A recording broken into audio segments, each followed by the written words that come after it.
అందరికి నమస్తే. నేను మీ యాంకర్ మరియు జర్నలిస్ట్ గొంగడి సీనన్న. ఎట్లున్నారు? నేనైతే ఎక్దమ్ నింబలంగా ఉన్నా. గియాలైతే ఒక మహిళ మనీ సోషల్ వర్కర్.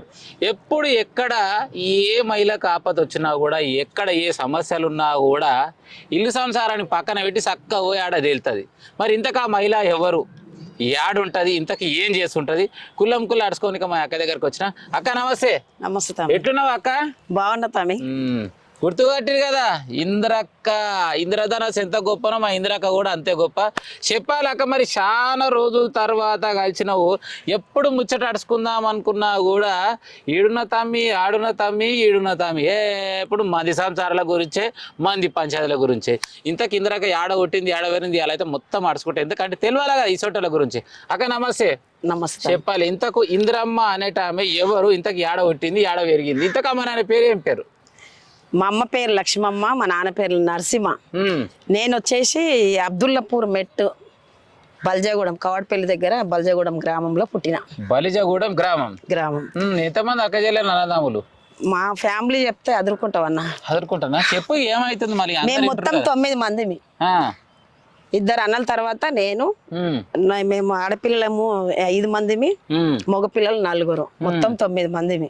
9 మంది అంటే అప్పట్లో, ఇప్పుడు మా అమ్మ వాళ్ళ సంతానంతో 12 మంది అంట.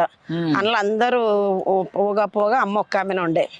ఇక అమ్మ ఒక్క ఆమె ఉన్నప్పుడు అమ్మమ్మ ఏం చేసిందంటే, అప్పట్లో ఇప్పుడు లాస్ట్ అందరు పోగా ఒక్క ఆమె ఉంటే పెంట మీద వేస్తారంట కదా, చిన్న పెంట మీద వేసి పెంటమ్మ అని పెట్టిరంట. అమ్మగారు అమ్మ పేరు ఇక అమ్మగారింటి కాడనేమో పెంటమ్మ, అత్తగారింటి కాడ పేరు లక్ష్మమ్మ అని వచ్చింది. ఇక అందరము 9 మందివి. నేను 10 సంవత్సరాలు ఉన్నప్పుడే అమ్మ చనిపోయింది. కాలం చేసింది, డెలివరీలోనే కాలం చేసింది, లాస్ట్ డెలివరీలా. ఇక అప్పట్లో చెప్పేటోళ్ళు లేక కొంచెం ఇక పిల్లలు కావాలి ఆమెని. ఇక సంతానంలో 12 మంది కదా, ఆ 12 మందిలో అందరు పోగా నేను ఒక్కదాన్ని ఉన్నా, నాకన్నా సంతానం ఉండాలి కదా అని చెప్పేసి అట్లా 9 మందిని కంటిన్యూగా ఉండే. ఇక అందులో ఆమె తొందరగా లాస్ట్ డెలివరీలో అమ్మ చనిపోవడము. మేమంతా చిన్న పిల్లలం, 1 year అంత చిన్నగా, మొత్తం 8 members కూడా. ఊరికి ఇచ్చిరా అక్క నిన్ను? నన్ను కర్మన్ గట్టు మా అత్తగారు వాళ్ళది. ఇప్పుడు చాదరగట్లో ఉన్నాము. మా అత్త మా మామ అక్కడ వాళ్ళు చిన్నగా ఉన్నప్పుడు కాచిగూడ కమ్మేల దగ్గర పని చేసుకుంటూ ఒకతే మా అత్త మా మామ 2 వచ్చిరంట. వచ్చి ఆ నైట్ కాచిగూడ కమ్మేల దగ్గర నిద్రపోయారు. ఒకటే చీర మీద వచ్చి ఆ చీర సగం చీర చింపిరంట, సగం చీర మీద పడుకుంది. ఇక ఆమె అందులో అమ్మ వయసు ఉన్నారు కదా పిల్లలు అని చెప్పేసి ఆ కాచిగూడ కమ్మేలలో మా మామయ్యకు జాబ్ ఇచ్చిరు. అందులో ఇక అదే జాబ్ ఉండే. అలా కమేలలో మటన్ ఉంటది కదా, మటన్ కట్ చేసి అందులో చేస్తుండే మామ. ఇక అప్పుడు నేను చిన్న ఉన్నప్పుడే ఇక ఆడపిల్లలు 5 మందిని కదా, తొందరగా పెళ్లి చేయాలని చెప్పేసి మా నాన్న నన్ను తొందరగా 13 ఏళ్ళకే ఇచ్చేసిండు. 13 ఏళ్ళకే పెళ్లి అయిపోయింది. 18 ఏళ్ళు వచ్చేసరికి 3 పిల్లలు, 3 బాబులు. కొడుకులు ఎంతమంది? 3 బాబులే నాకు. 3 కొడుకులే. బిడ్డలు లేరంట, ఖర్చు తక్కువనే. 3 బాబులు. ఏం చేస్తుంటారు పిల్లలు ఇప్పుడు? 3 పిల్లలు కూడా, ఒక బాబు సాఫ్ట్వేర్, ఇంకొక బాబు బిజినెస్ చేస్తాడు, ఇంకో బాబు డిగ్రీ అయిపోయింది, ఆయన జిమ్ కోచ్ చేస్తుండు. Gym coacher. పెద్ద సాఫ్ట్వేర్ చేస్తాడు, బిజినెస్ చేస్తాడు. మొత్తం మీద అయితే టెన్షన్ లేదు నీకు. మరి మీ ఇంటి ఆయన ఏం చేస్తాడు అక్క? ఆయన జాబ్ చేస్తాడు. జాబ్ చేస్తాడు. మా అత్తది జాబ్ ఉండే, గవర్నమెంట్ జాబ్. మరి ఎట్లా నడుస్తుంది కొలువు? బాగానే నడుస్తుంది. ఆయన జాబ్ చేస్తున్నాడు, ఇక నేను సామాజిక కార్యక్రమాలలో నేను తిరుగుతుంటాను. ఆయన 3 కొడుకులే ఉన్నాక నింబలంగా ఇంట్లో తినుండక ఎందుకు మధ్య పంచాయతీల మీద వాడి ఆడ చేస్తలేరు, ఈడ చేస్తలేరు, ఆమె డెవలప్మెంట్ చేస్తలేదు, వాళ్ళకి ఎందుకు గురించి పట్టించుకుంటే తిరుగుతాం? మరి నీకు ఏమవసరం? నాకేం అవసరం అంటే తమ్మి చూడు, ఇప్పుడు ఎవరు చూడు మాట్లాడకుంటే ఇంకా ఏం జరుగుతలేదు అని చెప్పేసి భయం లేకుండా ఉంటారు. కనీసం ఎక్కడ ఏం అన్యాయం జరిగినా కూడా ఒకళ్ళైతే పరిశిష్టోళ్ళు అయితే ఉండాలి కదా. ఇప్పుడు అడగకుంటే ఏమైతుంది? ఆ ఫ్యామిలీని కనీసము అక్కడ ఒక ఇష్యూ జరిగినప్పుడు మనలాంటి వాళ్ళం లేకుంటే వాళ్ళు ఎక్కడ పోతారు? పోలీస్ స్టేషన్ లో పోతే పోలీస్ స్టేషన్ లో న్యాయం జరగదు.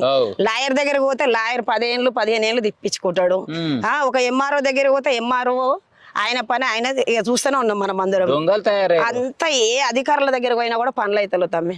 అందుకనే ఇక డైరెక్ట్ గా పోయి అక్కడ పనులు చేయించి వాళ్ళకి ఎక్కడైతే అన్యాయం జరుగుతుందో ఆ అమ్మాయికి అక్కడ న్యాయం జరిగేంత వరకు కూడా మేము ఉంటాం. అదే విధంగా ఇప్పుడు నేను ఈ ఉద్యమంలోకి రావడానికి కారణం ఏంటంటే నేను చిన్నగా ఉన్నప్పుడే మేము ఉన్న ఏరియా, మా అమ్మమ్మ వాళ్ళు ఉన్న చాదరగట్ట ఏరియా, అక్కడ మొత్తం ఒక 13 బస్తీలు తీసేస్తామని చెప్పేసి అట్లా ఒక బస్తీని తీసేసిరు. స్కూల్ కూడా తీసేసారు. మేము హై స్కూల్లో అప్పుడు నేను 13 సంవత్సరాలు ఉన్నప్పుడు మేము అందులో అడల్ట్స్ అండ్ గర్ల్స్ ప్రోగ్రామ్స్ లని ఆడపిల్లలకు చైతన్య ప్రోగ్రాంలు పెడుతుండే. చిన్న ఫిన్ సంస్థ అని చెప్పేసి అందులో నేను మెంబర్గా ఉండే. అందులో మాకు కొంత ట్రైనింగ్స్ ఇస్తుండే, అంటే హెల్త్ గురించి, ఎడ్యుకేషన్ గురించి, ఇంత టైలర్ గురించి, దాని గురించి. ఆ టైంలోనే ఒక బస్తీని తీసేస్తామని చెప్పేసి గవర్నమెంట్ అధికారులు వచ్చారు. వచ్చినప్పుడు మేమందరము అక్కడ పక్కనే చదువుకుంటున్నాం, క్లాస్ నడుస్తుంది మాకు. ఆ టైంలో ఆ బస్సులు మొత్తం తీసేసేటప్పుడు వాళ్ళని తీసి ఏం చేసిరంటే ఇంకో సైడ్ వేసిరు. ఆ సైడ్ వేసినాక అక్కడ తీసినాక మళ్ళీ ఇంకో సైడ్ వేసిన అక్కడ కూడా తీసేసిరు. మళ్ళీ అక్కడ తీసేసినాక మళ్ళీ ఏం చేసి మళ్ళీ కొన్ని రోజులకు తీసి మళ్ళీ ఇక్కడ కర్మన్గఢ్ దగ్గరికి వేసారు. అంటే పేద ప్రజలు ఎక్కడైనా కూడా వాళ్ళు ఉండడానికి హక్కు లేకుండా గవర్నమెంట్ చేసింది. ఎప్పుడు నేను చిన్నప్పటి సంది కూడా ఇప్పుడు 30-35 ఏళ్ల సంది కూడా అప్పటి నుంచి ఇదే పని, బస్తీలను తీసేయడము, దూర ప్రాంతాలు వేయడము.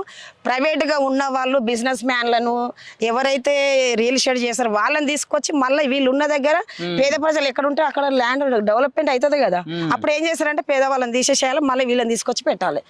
అక్కడ నాకు స్టార్ట్ అయింది ఉద్యమం అనేది.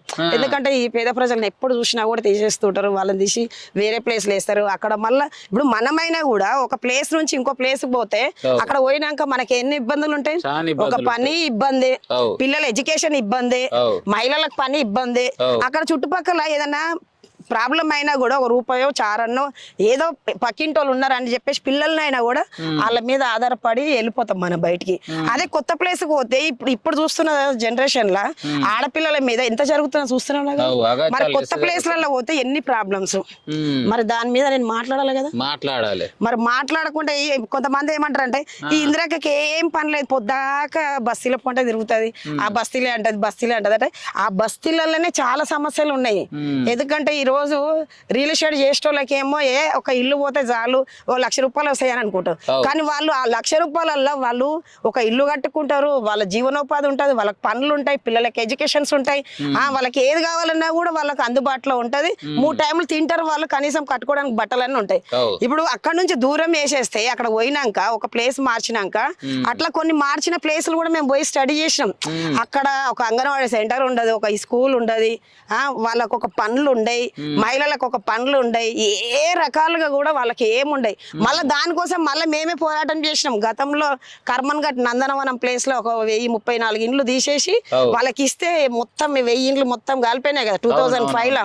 ఆ కాలిపోయినప్పుడు మళ్ళీ మేమే ఫైట్ చేసి మళ్ళీ వాళ్ళందరికి ఇండ్లు ఇప్పించినాం. అప్పుడు మళ్ళీ వాళ్ళకి అప్పుడు అక్కడ పోయినప్పుడు వాళ్ళకి అందరికి ప్రాబ్లం అయింది. ఇప్పుడు ఉన్న వాళ్ళకు మేమేమంటున్నాం, ఏటైతే ఉన్నారో వాళ్ళకి అట్టే వాళ్ళకు డెవలప్మెంట్ చేసి వాళ్ళని అట్టు పెట్టు, ఆడనే మళ్ళీ వాళ్ళకి పనులు కూడా ఉంటాయి కదా, వాళ్ళకి డెవలప్మెంట్ ఉంటది, ప్రజలు మళ్ళీ వాళ్ళకి ఇక్కడ పని కూడా ఉంటది కదా. 2 రకాలుగా ప్రజల కోసం ఆలోచించాలని చెప్పేసి మేము గవర్నమెంట్ తో కొట్లాడుతూనే ఉంటాం మేము.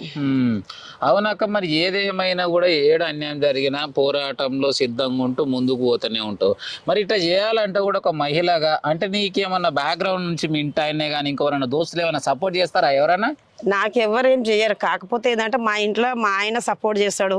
ఎందుకంటే నేను ఈ పని చేయడానికి నేను ఫస్టే నేను చెప్పిన, నాకు ఇప్పుడు ఇట్లా తిరగడము, ఇట్లా పని చేయడం నాకు ఇష్టము. అంటే సరే నీ ఇష్టము, నీ ఇష్టం వచ్చినట్టుగా, అంటే సమాజం కోసమే కదా నువ్వు చేసేది అని చెప్పేసి ఆయన సపోర్ట్ తోనే నేను బయటకు తిరుగుతుంటా. ఆయనకు తెలియకుండా ఇట్లా తిరిగినప్పుడు బాగానే ఖర్చు అవుతుంటే ఏమన్నా మళ్ళీ ఆమ్దాన్ వస్తుందా ఇట్లా చేస్తే? ఖర్చు అంటే తమ్మి మనసు అనుకుంటే ఏం కాదు. ఎందుకంటే ఇప్పుడు పిల్లలు చేస్తున్నారు, మరీ మొత్తమే నాకు నేను చేసిన దాకా వెళ్ళదు అన్నట్టు లేదు కదా. అంటే చాలా మంది ఏమనుకుంటారు అంటే సోషల్ సర్వీస్ చేస్తుంది ఊకనే చేస్తున్నదమ్మా, ఆమ్దాన్ లేదే చేస్తున్నారు అని చెప్పేసి చాలా మంది ఆరోపణలు చేస్తుంటారు. వాళ్ళ గురించి చెప్పాలంటే ఏం చెప్తావు అసలు? అంటే ఇప్పుడు నాకు ఏమైందంటే నాకు నా పిల్లలు సపోర్ట్ చేస్తారు, మా ఆయన సపోర్ట్ చేస్తాడు, మళ్ళీ నా ఫ్యామిలీలో కూడా మా ఆడబిడ్డలు గాని, మా మరుదులు గాని, మా చెల్లెళ్ళు గాని ప్రతి ఒక్కరు కూడా నా పనికి వాళ్ళు ఎంకరేజ్మెంట్ చేస్తారు కాబట్టి ఈ రోజు నేను నిలబడగలిగిన.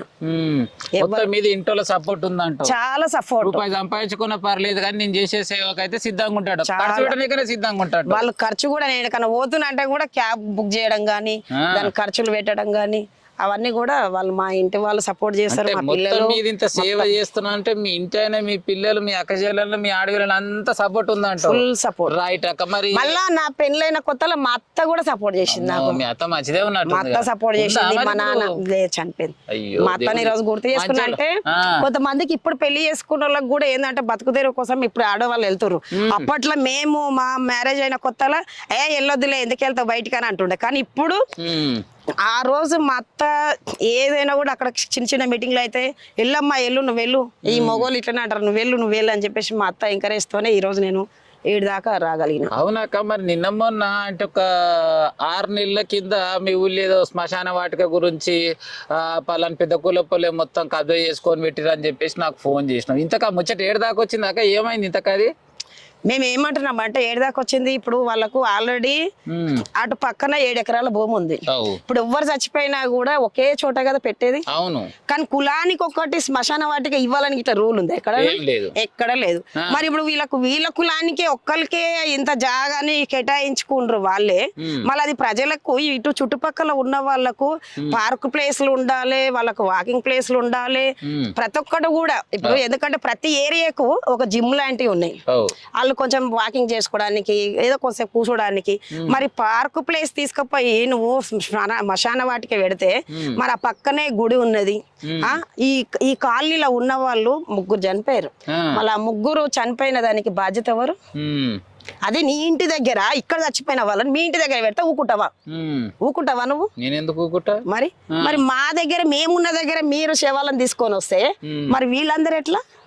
అలా హెల్త్ గురించి ఆలోచించావా? ఎమ్మెల్యే మరి కాంగ్రెస్ పార్టీ ఇన్ఛార్జ్ వాళ్ళందరి దగ్గర తీసుకునే రకం వాళ్ళు ఇక ఎమ్మెల్యేనైతే తెలిసిందేనా, ఎమ్మెల్యే వాళ్ళకే సపోర్ట్ చేస్తుంది. ఆమె ఎప్పుడు వచ్చిన పాపన లేదు. అంతకుముందు గత 20 సంవత్సరాల ముందు కూడా వీళ్ళందరూ మెమోరాండం కాలనీ వాళ్ళందరూ పోయి కూడా మెమోరాండం ఇచ్చిరంట. ఇచ్చి అప్పుడు మాట్లాడేసి వస్తే మీరు ఎవ్వరు మాట్లాడొద్దు, మిమ్మల్ని అందరినీ అరెస్ట్ చేస్తాం, మిమ్మల్ని పోలీస్ స్టేషన్ లో పెడతాం అని భయపెట్టించేసరికి 20 ఏళ్ల సంది వీళ్ళు కాముకున్నారు. అట్లా వీళ్ళకు ఇక అట్లనే కంటిన్యూగా అయిపోయింది. లేకుంటే నేను అదే పెద్ద మనుషులను అడిగిన, ఎందుకే మరి అప్పుడే పెట్టినప్పుడు ఎందుకు అడగలేదు, ఇప్పుడు ఎందుకు మాట్లాడుతారు? అప్పుడు అంటే మాకు అప్పుడు చాలా భయపెట్టించారు బిడ్డ, భయపెట్టించారు, పోలీసులు అన్నారు, మా మీద కేసులు అన్నారు, అందుకనే మేము కొంచెం వెనకకి అయిపోయినామని చెప్పారు. సో మొత్తం మీదైతే ఆ పంచదార దాకా మరి మహేశ్వరం అభివృద్ధి గురించి చెప్పాలంటే మరి ఎట్లెట్లుంది అభివృద్ధి, ఎట్లుంది, మరి ఎట్లా కొనసాగుతుంది? గత ప్రభుత్వం ఎట్లుంది, ఈ ప్రభుత్వం ఎట్లుంది అంటావు? గత ప్రభుత్వం నుంచి అయినా ఇప్పుడైనా కూడా ఎప్పుడైనా ప్రజల అభివృద్ధి లేదు, లేనే లేదు, ఎక్కడ లేదు. వాళ్ళ అభివృద్ధి ఉంది. ఎవరైతే ఎలక్షన్లలో నిలబడతారో ఏ పార్టీలో ఉన్న వాళ్ళు వాళ్ళే అభివృద్ధి, కానీ మిగతా వాళ్ళకైతే ఎవరికి అభివృద్ధి లేదు. ఇక్కడ ఉన్న ప్రజలు, మహిళలు కూడా ఎక్కడ కూడా చైతన్యవంతులు లేరు. ఎలక్షన్స్ వస్తాయా ఏదో 200 300 వీళ్ళకి ఇస్తామా గెలుస్తామా అంతే తప్ప వాళ్ళకు జనాలు ఎక్కడైనా కూడా వాళ్ళు బాగుపడేది అనేది లేదు. సో పోటీలలో నిలబడి గెలిచిన వాళ్ళు మంచిగా సంపాదించుకుని నిమ్మలంగా అంటావు, ప్రజలు మాత్రం ఏడేసిన గొంగడ అన్నీ ఉంది, సేమ్ అవే బతుకులు. 79 సంవత్సరాల ముందు ఎట్లున్నారో ఇప్పుడు కూడా అట్లనే ఉన్నారు జనాలు, అంతే. ఎక్కడ డెవలప్మెంట్ లేదు. మనం ఇక్కడ మహేశ్వరంలో నువ్వు ఏ గ్రామానికి వెళ్ళు, ఎక్కడ కూడా మీకేమన్నా తెలుసా అమ్మా అసలు ఇట్లా ఉంది కదా పరిస్థితి, గ్రామానికి ఇది ఉంది కదా అంటే మాకేం తెలియదు. ఎలక్షన్స్ ఎప్పుడు వస్తాయి అదే అడుగుతారు తప్ప వేరే నాలెడ్జ్ లేదు జనాలు. కోటర్కి ఇంత నోటీస్ అప్పుడు ఆగుట్టు ఏం నాలెడ్జ్. ఫైనల్ గా ఇప్పుడు మరి జిహెచ్ఎంసీ ఎలక్షన్స్ వస్తున్నాయి, ఒకవేళ అవకాశం వస్తే కార్పొరేటర్ గా పోటీ చేయడానికి సిద్ధంగా ఉన్నావా? సిద్ధంగా నిలబడ్డా, ఎందుకంటే ఈసారి నిలబడదామని అనుకుంటున్నా. అవకాశం దొరికితే మాత్రం తప్పకుండా నిలబడతా, నిలబడి పేద ప్రజల మీద ఏదైనా పని చేద్దామని చెప్పేసి అనుకుంటున్నా. ప్రజల ఆశీర్వాదం ఉందంటే వాళ్ళే గెలిపిస్తారంటావు, అంతే కదా. రైట్. మళ్ళీ చూసిరు కదా, ఏదేమైనా కూడా సోషల్ సర్వీస్ లో నేను ఉన్నంత కాలం ప్రజలకు సేవ చేయడమే లక్ష్యంగా ముందు కొనసాగడానికి సిద్ధంగా ఉన్నా. గట్లనే నాకు ఆమ్దాని ఏం అవసరం లేదు, 3 కొడుకులను మా ఆయన కూడా మంచోడే, నింబలంగా చూసుకుంటారు. నా దగ్గరికి అక్క ఆపద వచ్చిందన్న వాళ్ళకైతే ఎప్పుడు కూడా సేవ చేయడానికి సిద్ధంగా ఉన్నా. గట్లనే వచ్చే ఎలక్షన్స్లో కూడా ఒకవేళ అవకాశం వస్తే తప్పకుండా నిలబడతా. మీ అమూల్యమైన ఓటేసి గెలిపించారు అని చెప్పేసి డిఎస్కే న్యూస్ ఛానల్ తోటి మన ఇందిరా కైతర్ 2 ముచ్చట్లు చెప్పింది. మరి అక్క చెప్పిన ముచ్చట ఎట్లున్నది ఏంది అనేది చూసిన అందరూ కూడా ఛానల్ని సబ్స్క్రైబ్ చేసుకొని లైక్ చేయరి, కామెంట్ చేయరి, షేర్ చేయరి. ఉంటామాలిగా.